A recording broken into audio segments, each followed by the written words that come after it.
Quelle est l'importance du pardon? Dis pourquoi pardonner? Premièrement, il faut pardonner parce que la rancune bloque l'exaucement.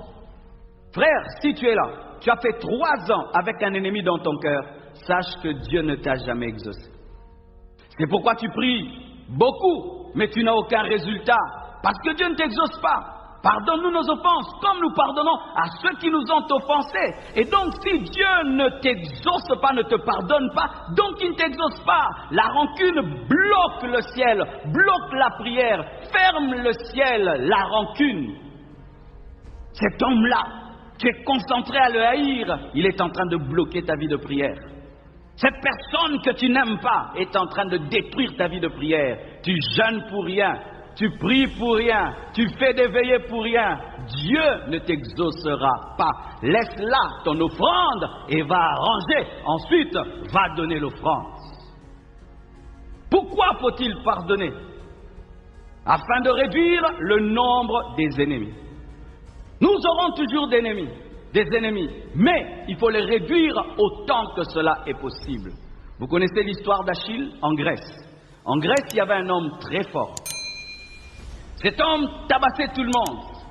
Et il avait beaucoup d'ennemis.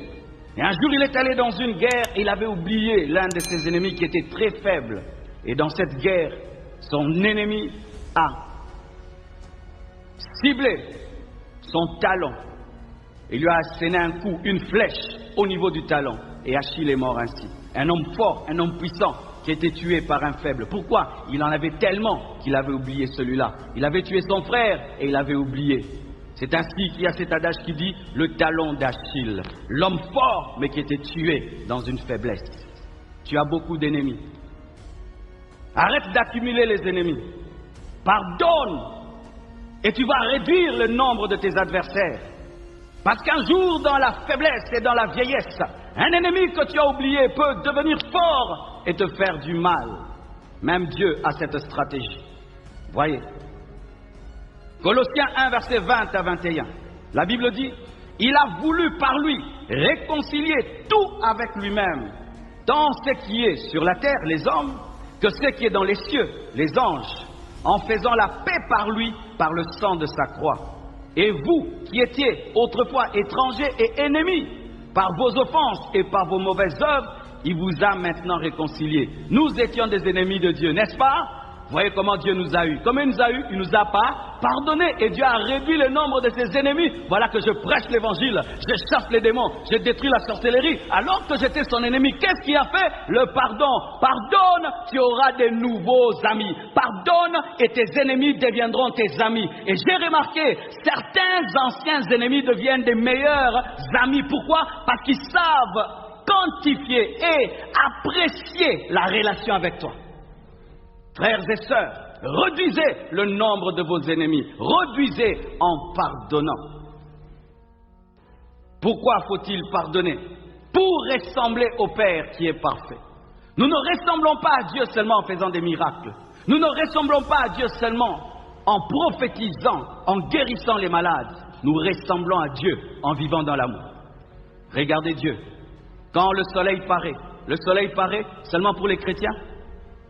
Quand le soleil paraît, il paraît seulement pour les justes, mais pour les injustes. Lorsqu'une prostituée est en train de se préparer à sortir et qu'elle nettoie ses vêtements, lorsqu'elle les étale, est-ce que le soleil brûle ses habits? Le soleil sèche ses habits pour qu'elle aille faire la prostitution. Quand le sorcier plante, est-ce que quand la pluie tombe, elle refuse de tomber sur son champ? Dieu laisse le sorcier manger. Pourquoi? Le temps qu'il se convertisse. Parce qu'il s'il le tue de faim, il ne va pas se convertir et il ira en enfer. Dieu nourrit le sorcier en attendant qu'il rencontre Jésus et qu'il devienne un enfant de Dieu. Quand vous regardez le soleil est la preuve du pardon. Quand la pluie tombe, c'est le signe du pardon. Il pleut chez tout le monde, même chez l'athée, il pleut chez tout le monde, même chez le pécheur, il pleut, tout le monde bénéficie de la pluie de Dieu, et que tout le monde bénéficie de ton amour, de ton pardon, alléluia. Si tu veux être comme Dieu, tu dois opérer dans l'amour, si tu veux être comme Dieu, tu dois opérer dans le pardon. Jamais tu ne peux dire être comme Dieu sans aimer et sans pardonner. Et Dieu dit, que si vous aimez seulement ceux qui vous aiment, vous n'êtes pas différent des publicains. Si vous saluez seulement ceux qui vous saluent, vous n'êtes pas différent des publicains. Saluez vos ennemis. Faites du bien à vos ennemis. Souhaitez le bien à vos ennemis. Bénissez ceux qui vous maudissent. Je bénis tous ceux qui me maudissent ces derniers temps sur Internet. Soyez bénis. Pourquoi? Parce que si tu souhaites la mort de Paul, tu es en train de souhaiter la mort d'un apôtre et demain il va se convertir et il va prêcher l'évangile et sera un apôtre. Dieu ne souhaite pas la mort de tes ennemis, il souhaite qu'ils soient vivants afin qu'ils rencontrent sa puissance au travers de ta prière et au travers de ton amour. Arrêtez de souhaiter la mort de vos ennemis. Ce n'est pas la parole de Dieu. Tu veux tuer Paul. Paul était un persécuteur, mais Dieu l'a gardé en vie. Donne-moi l'amen. Dis à ton voisin, Dieu aime tout le monde. Et d'ailleurs, comment on saura que tu es un enfant de Dieu? Vous savez mes frères, tu peux croire que tu es un enfant de Dieu pendant un temps, mais le jour qu'on va te tester, on va sentir que tu étais un païen. Vous savez qu'il y a des frères ici qui sont calmes. Ose l'insulter, hein? Il a 50 insultes. Il y a des frères là, ils paraissent doux. Ose, il va te donner un gido. Qui es-tu? Toi qui es bon avec les bons, c'est normal d'être bon avec les bons. Tout le monde est bien poli et tu es poli. C'est facile d'être poli parmi les polis. C'est facile d'avoir de la maîtrise de soi parmi des gens bien éduqués. Mais quand on te manque du respect, qui va sortir de là? Qui est dans cette carapace-là? Qui est là? Qui est là? Toc, toc, toc, toc. Qui est là? Il y a un lion en toi, hein? Il est tout calme, un lion. Si on t'ose seulement, frère,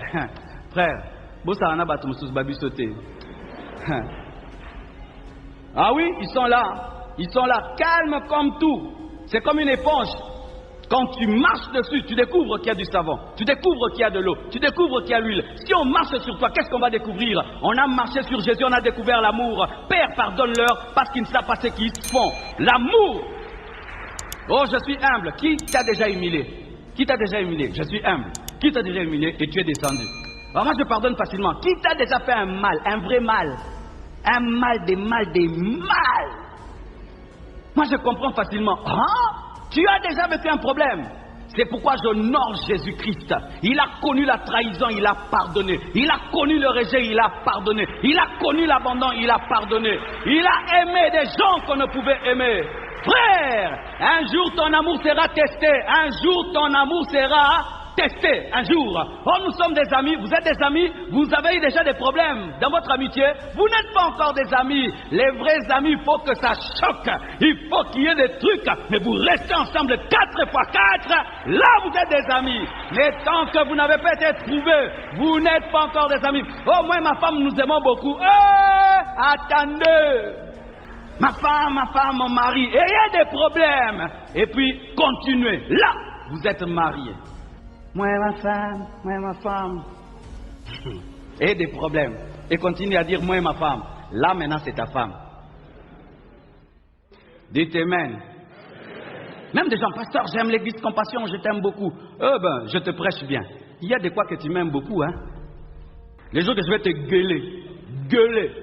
Pas avec une voix pastorale.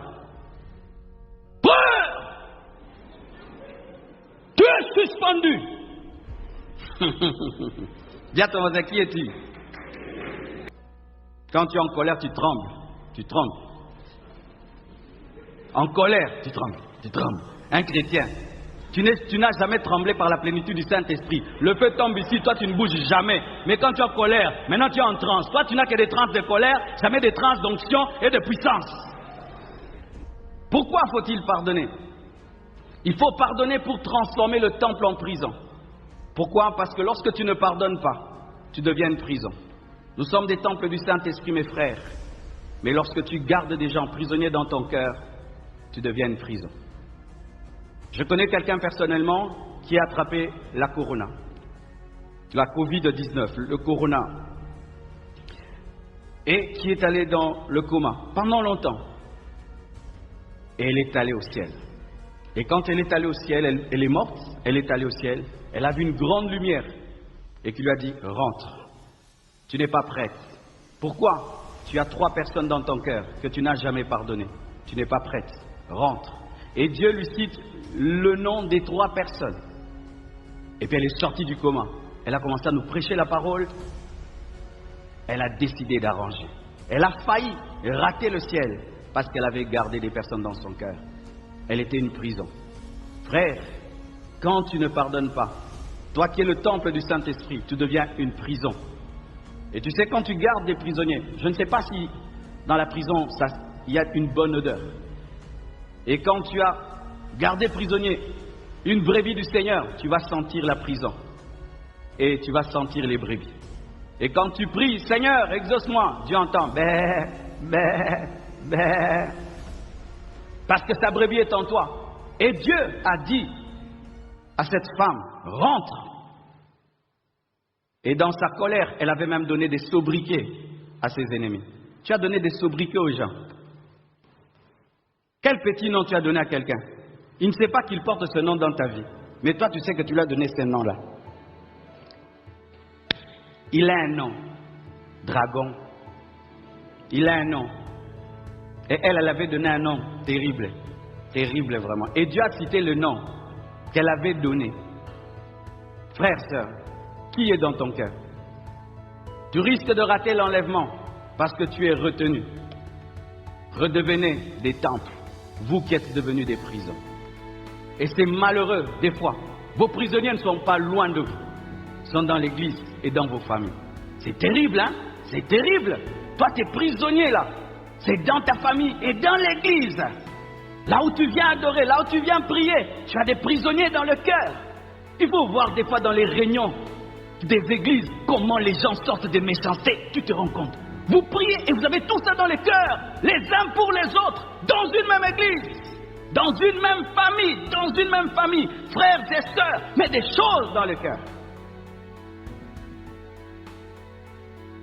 Pourquoi faut-il pardonner? Il faut pardonner pour avoir la paix avec soi-même. Parce qu'un homme normal, quand il ne pardonne pas, il sent un désordre en lui, vrai ou faux?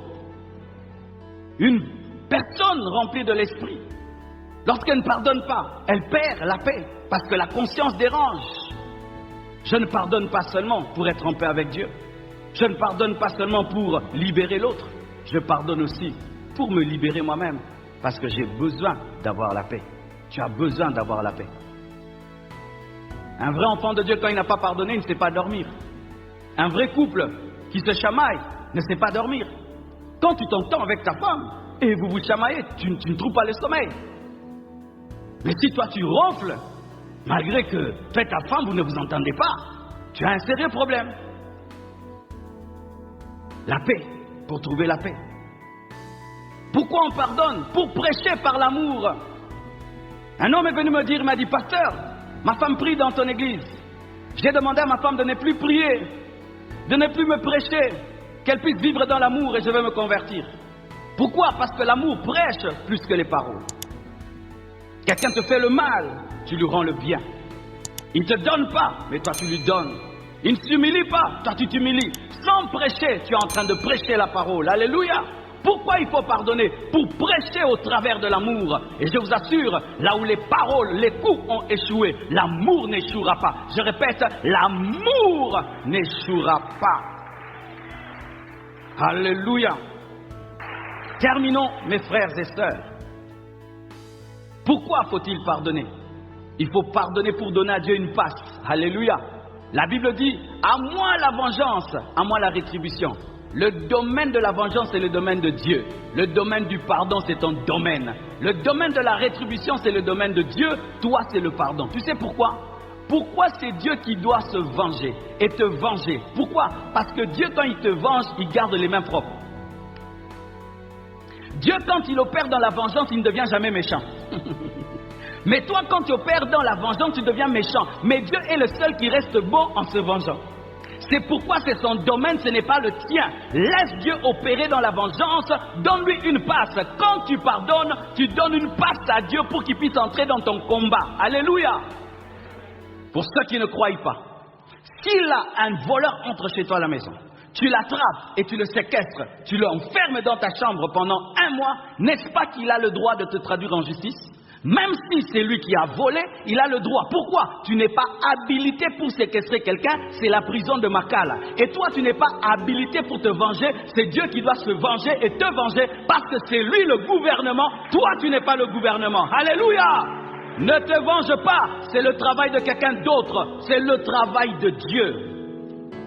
Et lorsque tu te venges, Dieu ne te vengera pas. Et toi, quand tu te venges, tu le feras mal. Mais Dieu te vengera bien parce qu'il ne va pas détruire ton ennemi, mais va le transformer afin qu'il devienne ton allié.